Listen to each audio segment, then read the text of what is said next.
questions from our friends from the press. I have it here. We start with Richard Paglikawan from Lionheart TV. For Richard and Gerald, your role here feels very grounded yet intense. How did you prepare physically and emotionally for your characters? We saw the videos and nag-stunt training kayo. So, was that easy? Was that hard? The physical training, well, for me, that's what my procedure is. Every time I enter or sign up for a project, I really prepare myself physically, mentally, and spiritually. Because it's not going to be easy. Yeah. All of this that we're doing now, the things that the end product that you see, grabe ang sakripisyo at pagod at hirap na pinagdadaanan namin. But we do it with passion. We do it with love for our craft, love for our audience. And more than the physical preparation, I think it's really the mindset.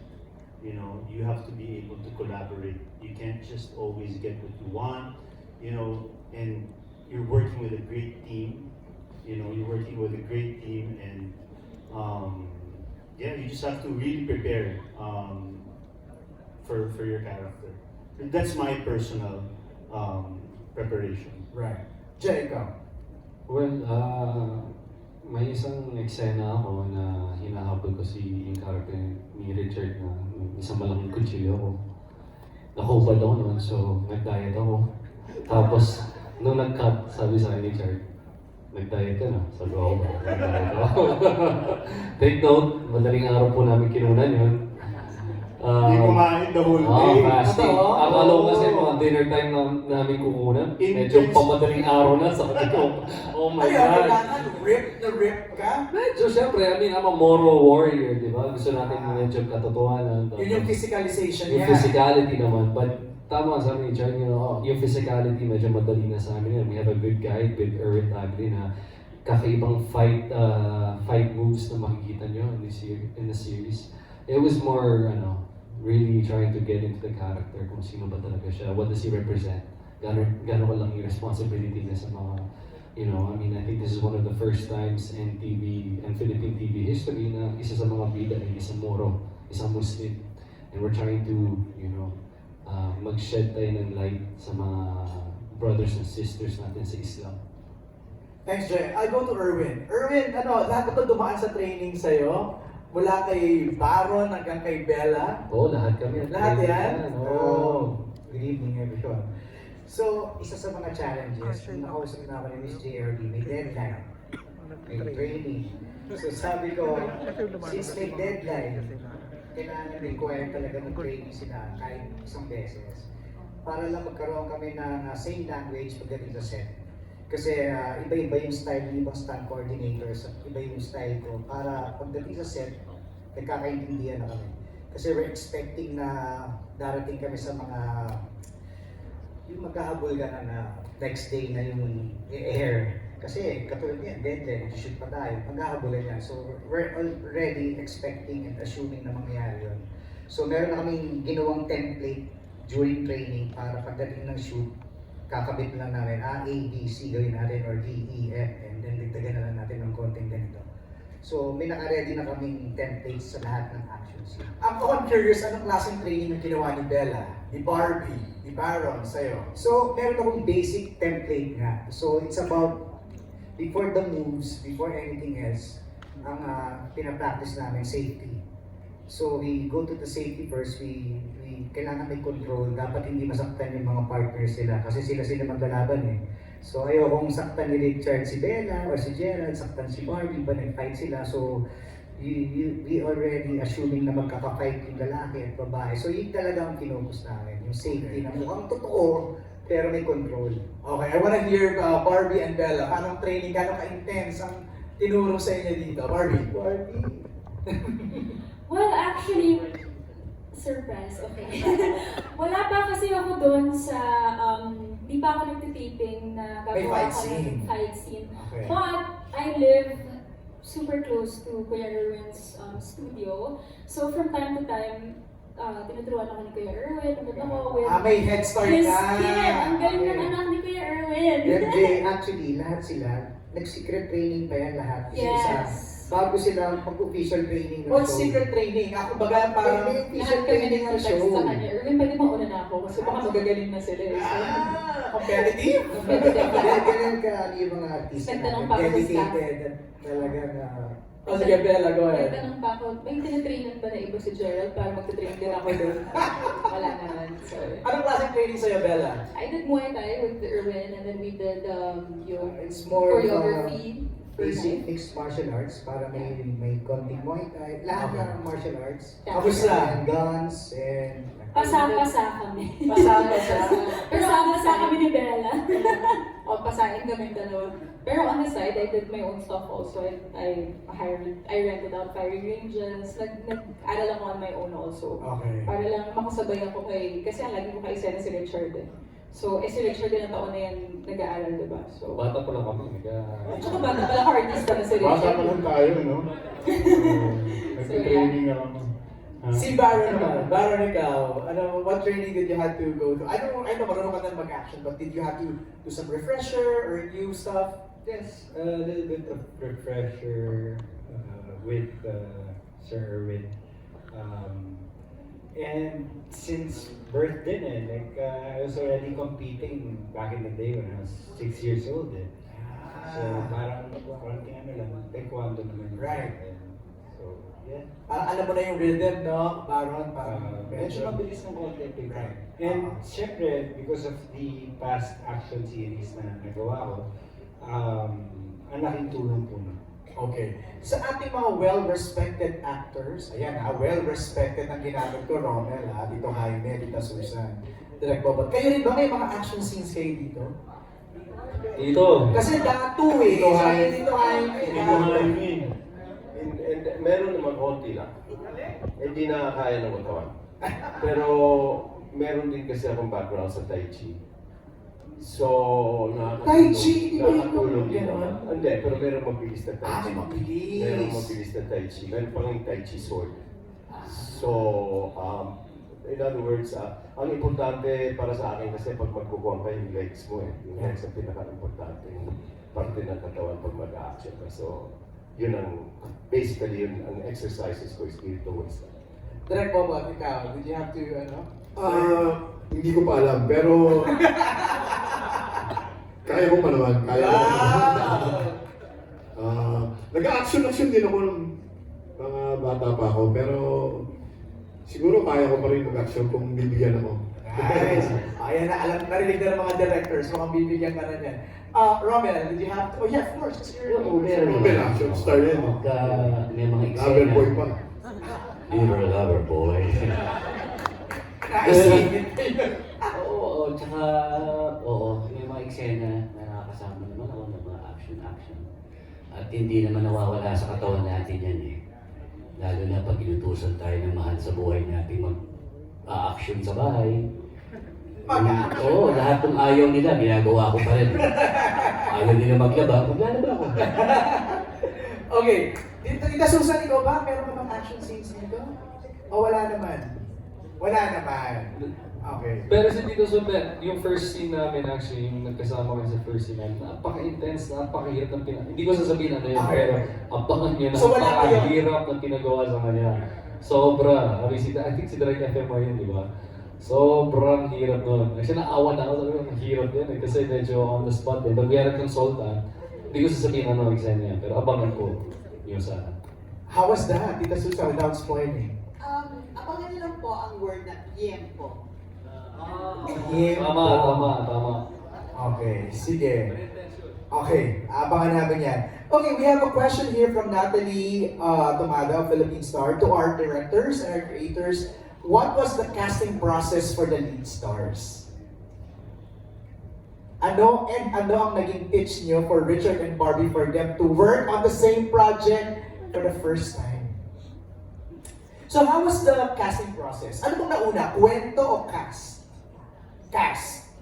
So it was a project for Richard and Gerald. Yes, that's the first. JRD, please use a microphone. That's the first challenge. First challenge, Richard and Gerald. Yeah, that's the first. So yun ang sinabi una, JRB sa'yo. You have a Richard Gerald series. Yes, yes. Okay. And yun na. I remember this, the meeting. Yeah, imagine. Sa 50th floor, yeah. Imagine, sa parang si Tita Cory, grabe. Hi naman Tita Cory, but you know naman, Tita Cory, she always ginaguide naman niya kami. But syempre yung task talaga, I want, yun. Tapos then came Bella. Then came, syempre, Marvin namin. And then came Felix, and then lahat na. But I forgot lang, hindi nasabi ko kanina, lagot kayo sa akin. I just want to give credit to Varda, our makeup head. I told you, kayong dalawa. Because the idea came from him, her, Varda kasi. Yeah, the idea came from yeah, it's just an idea. He got us sa napakagandang image ng Vinta. Kasi di ba, after Tita Cory told us na maggawa ng show para sa dalawa, na problema kami. Pag upo namin, taping pa ng Sins of the Father yan, finale. So itong si Bob Varga, ang ganda. JRB think Vinta. Nakuha lang niya kami sa Vinta. Yun yung idea. Kinuwento niya sa akin ni Varda yan, bumisita ako sa set. Diba, Marisa, magkakasama. Yun, so that's true. So yun. So yun, nag-spark na doon yung kwento. So it just goes to prove na, di ba, yung parang walang may monopoly ng idea. So even the slightest, idea, pwede mong palakihin and sa tulong-tulong ng lahat, di ba, nabuo. Here we are. Ang ganda. So yun. The next challenge yun naman ako kay Tita Cory, paano i-sustain Tita Cory. O, di ba tapos na yung mga challenges kanina, pero nandun pa rin si JRB, di ba? Sa challenges. Pero ganoon talaga. Marami talagang pagdadaanan na pagsubok ang isang teleserye. Kasing laki ng Blood versus Judy. Okay, we have a question here for Bella Padilla from Reggie Bonoan. Reggie from Bandera, Bulgaria, and Malaya. Bella, first time mo bang gumawa ng action series? Nakaka-excite pa ba ito kumpara sa rom-com? At paano mo i-rate ang sarili mo bilang action star? Lalo na sa mga mahihirap na eksena. Actually, hindi naman pala first action kasi nasa probinsyano ako nung kakapali ko lang sa ABS-CBN. And you did 10,000 hours? I did that 10,000 hours, but that's a movie. So, hindi naman siya first, but I didn't have action scenes in probinsyano. Mas nasa drama side ako. Kung yung rating as an action star, I think kailangan ko itanong ka na Direk. Kasi hindi ko pa alam eh. And thank you, Direk. 10 daw sabi niya na, Direk Joy eh. Sabi mo sa mic, Direk, para marinig ko.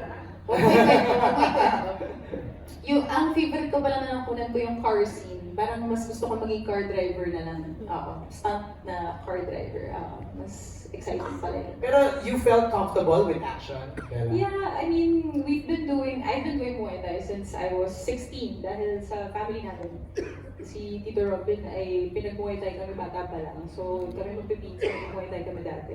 Tumigil lang ako, I think, nung naging active na ako sa pag-artista. But nag-airsoft kami dati. So marunong din kami mawak ng baril, mag-assemble ng baril. So it's not the first time I'm doing something like this naman. But syempre, I wanted to look the part also. So yeah. Thank you, Bella. Another question from Reggie for Richard. Paano mo ikukumpara ang Blood versus Judy sa Incognito sa lahat ng mga bagay? Story, action, etc. At maraming locations din ba ang mapapanood dito? Kasi Incognito parang you venture to different places. Yeah, it's hard to compare. It's totally different show, I think.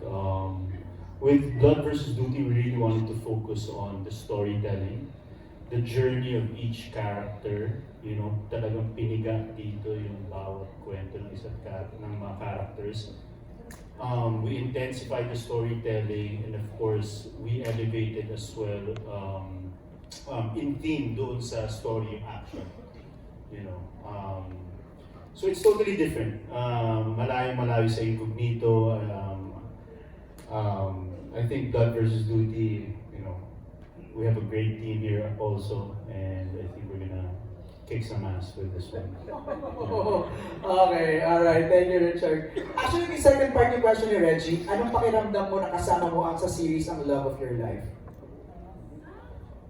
Sorry, ito lang so. Sino ito, no? Si Reggie.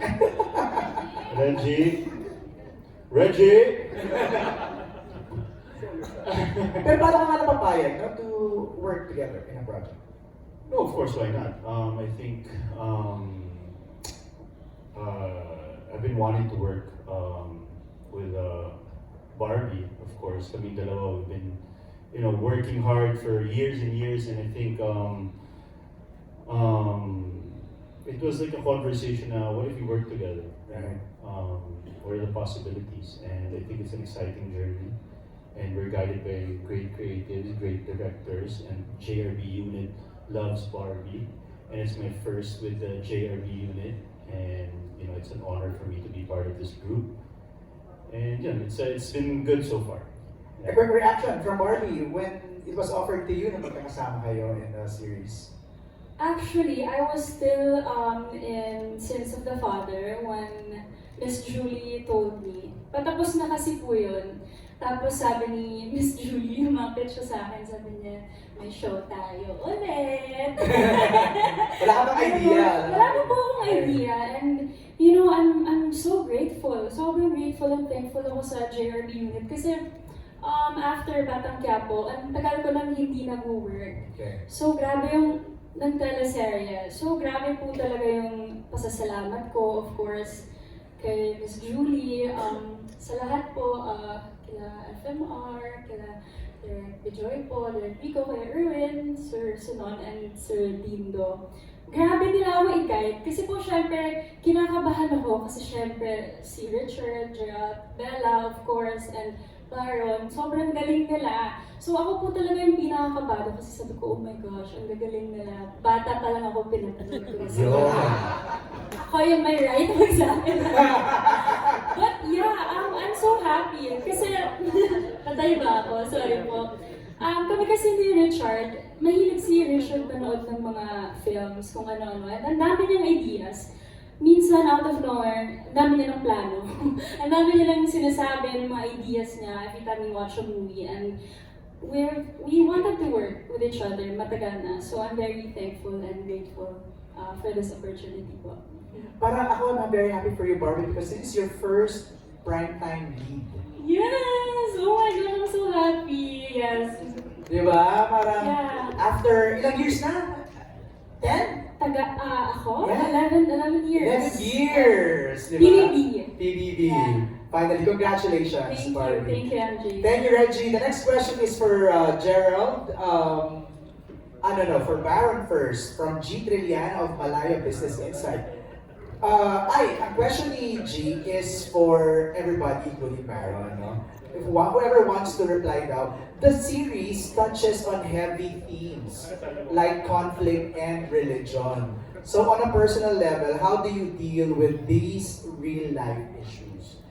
Ang hirap talaga pag yun ang paksa, no? Religion and conflict. So paano niyo yun, on a personal level, paano niyo yung tinigil? Ako po, binabase ko lang po lahat sa script.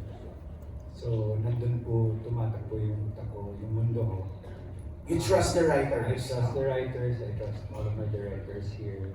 Yung sinulat nila, because they know best. Yeah. Kasi sila po yung nag-research.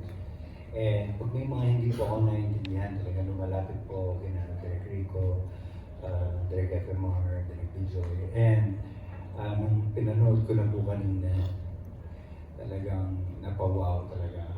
Sobrang galing ni Richard, sobrang galing ng lahat ng actors dito. Si Bella, si Direk Jet, this woman, si Lady in Red. Sobrang galing. So sobrang grateful ako kay Ma'am JRB na ikinasa po ako dito. Biglaan din po ang pagkasa akin dito.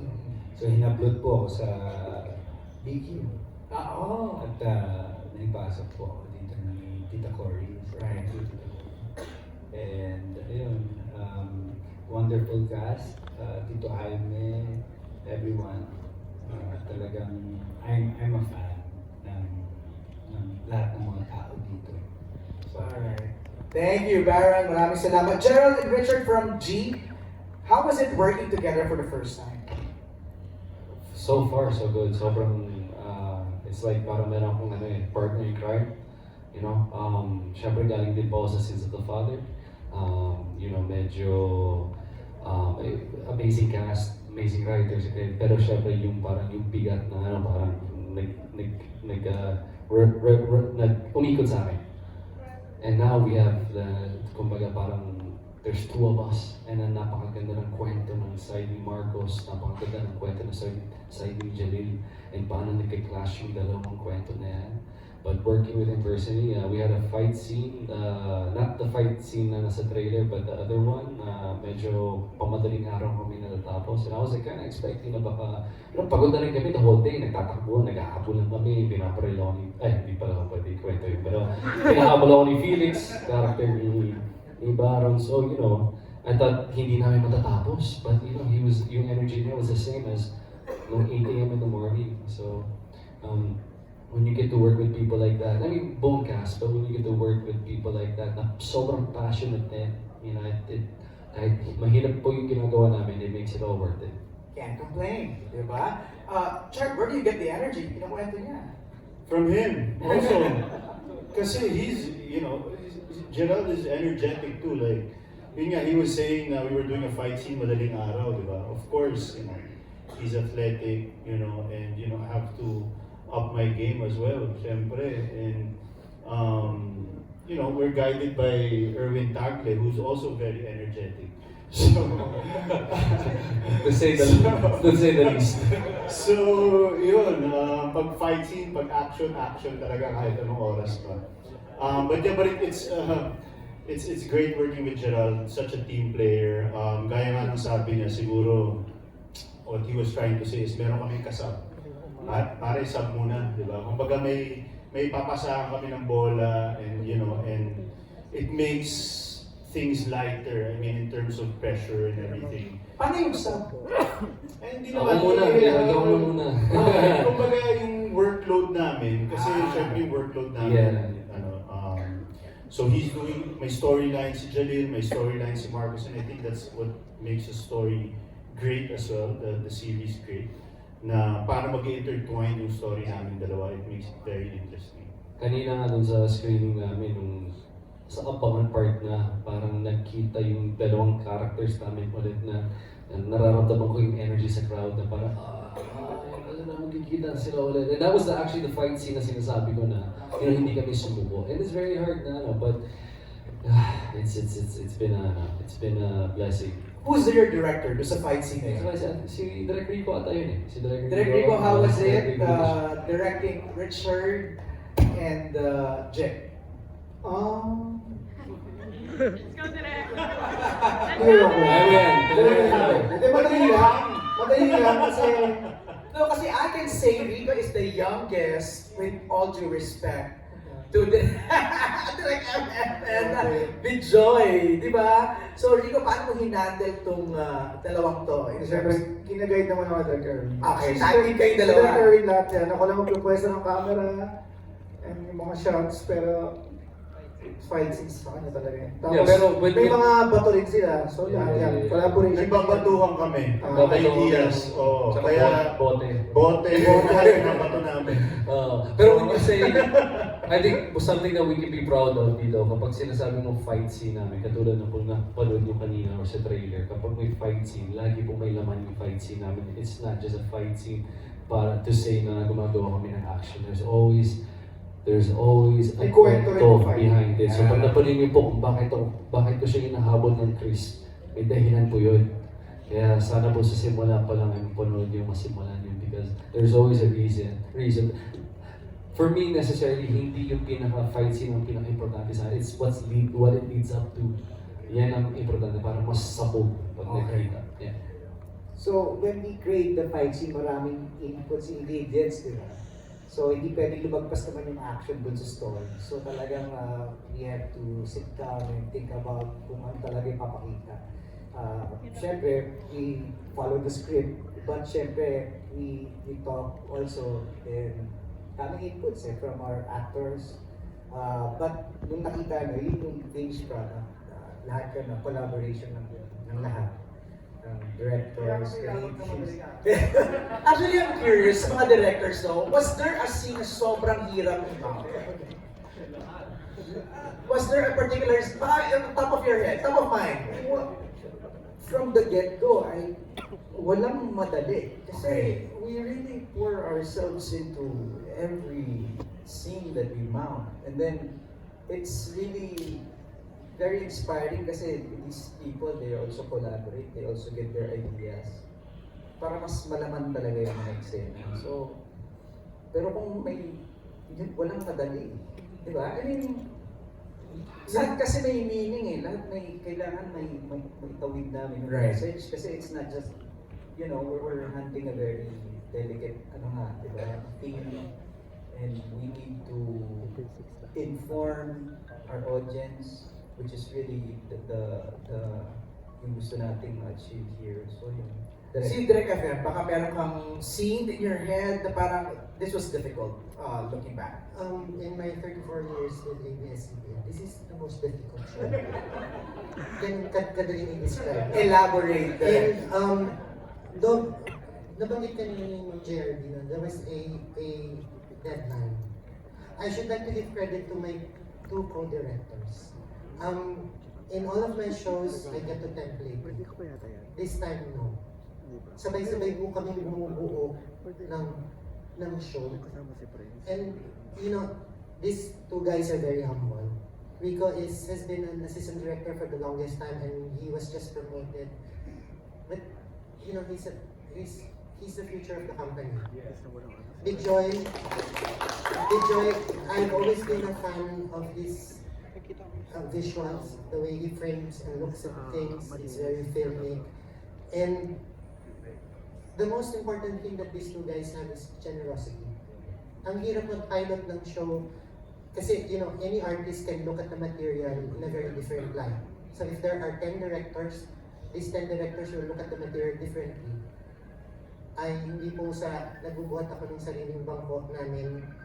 Pero kanina dun sa mga nakapanood sa inyo sa sinehan, hindi nyo naramdaman na may pagkakaiba sa trabaho. I'm so thankful to these 2 directors kasi napaka Yun yung sinasabi ni JRD kanina, that the challenge